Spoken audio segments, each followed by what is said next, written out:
Are there any of the communities that you feel like are more family friendly than others?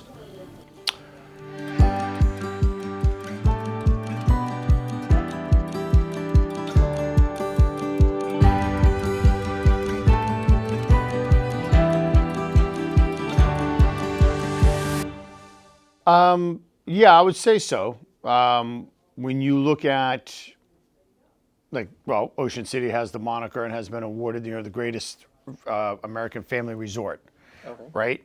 So that's very family oriented. That's the design of that town. It's a quote unquote dry town, meaning they don't serve or sell alcohol in the town, right?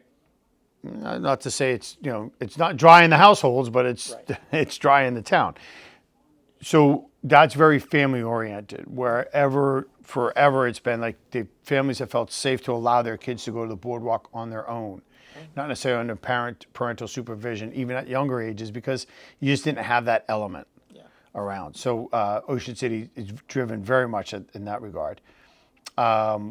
North Wildwood, they kind of have, I would say, they're a bit more family oriented, because they do also have the boardwalk. They have the rides. Wildwood has the rides and stuff like that too, and and Wildwood Crest too. So I think do they all have their own feeling that way? Yeah, I would say that Seattle has a feeling that's more for more the adult lifestyle. And what community did you raise your family in? So I actually raised my family in the Ocean City community, and then we actually moved offshore to get a little bit more property. Okay. And my son does race motocross, so we decided we wanted to have more land.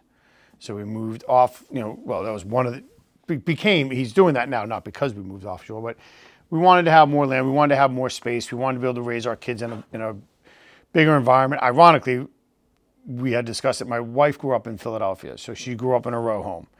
And she's like, when we wanted to go out and play, we had to go to the playground. She's like, that kind of sucks in the summer, in the winter. It's cold, it's rainy, it's wintry, it's snowing, it's whatever. So she wanted them to have their own yard. She wanted to have a bigger house. She wanted to just have our space where we could grow and do our thing as a family. So we moved offshore and to do that. So we moved out of Ocean City. We were in Ocean City for a few years, and then we moved off of there. And we imagine eventually we'll go back to one of the shore towns. Sure, once the kids are. Once the kids are off doing their own thing, yeah, we'll probably go back to one of them.